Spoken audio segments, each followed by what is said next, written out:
என்னை ஆட்கொண்டவரும் நான் செவிக்கிறவரும் ஆனேன். ஆண்டவராகிய இயேசு கிறிஸ்துவின் நாமத்தினாலே அன்பினல் வாழ்த்துக்கள். கிறிஸ்து இயேசுவுக்குள் மிகவும் பிரியமான அன்பு சகோதர சகோதரிகளே, யூதாவின் ராஜாவாகிய உசியாவின் வாழ்க்கையை நாளாகமத்தின் 2வது புத்தகத்தில் 26வது அதிகாரத்தில் நீங்கள் பார்க்க முடியும். அந்த ராஜாவின் வாழ்க்கையை 2 பகுதிகளாய் நீங்கள் பிரித்து பார்க்க முடியும். அதில் முதல் பகுதியை நீங்கள் பார்ப்பீர்கள் என்று சொன்னால், அந்த மனிதன் கர்த்தருக்கு பிரியமான ஒரு மனிதனாய் கர்த்தருக்கு ஏற்றாற் பிரகாரம் ராஜ்யத்தை நடத்தினதையும் அதனால் மிகப்பெரிய ஒரு உயர்வுக்கு நேராய் கடந்து போனதையும் நீங்கள் பார்க்க முடியும்.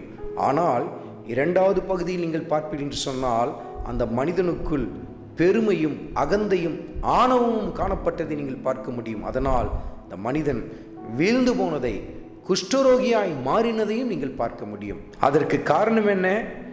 நாளாகமத்தின் 2வது புத்தகத்தில் 26வது அதிகாரத்தின் 5வது வசனத்தின் முதல் பகுதியை குறித்து கொண்டு தியானித்து பாருங்கள். தேவனுடைய தரிசனங்களில் புத்திமானாய் நடந்த சகரியாவின் நாட்களிலே இந்த மனிதன் அந்த ஆலோசனைக்கு உட்பட்டு நடந்ததினால் மிக அருமையான ஒரு மனிதனாய், ஆவிக்குரிய தலைவனாய் நின்றதை நீங்கள் பார்க்க முடியும்.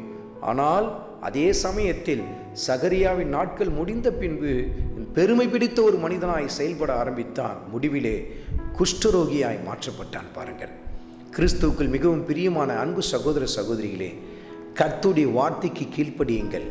கர்த்தருடைய வார்த்தையின் மூலமாய் வெளிப்படுகிற ஆலோசனைகளுக்கு உடனுக்குடன் உங்களை தாழ்த்த ஆரம்பியுங்கள்.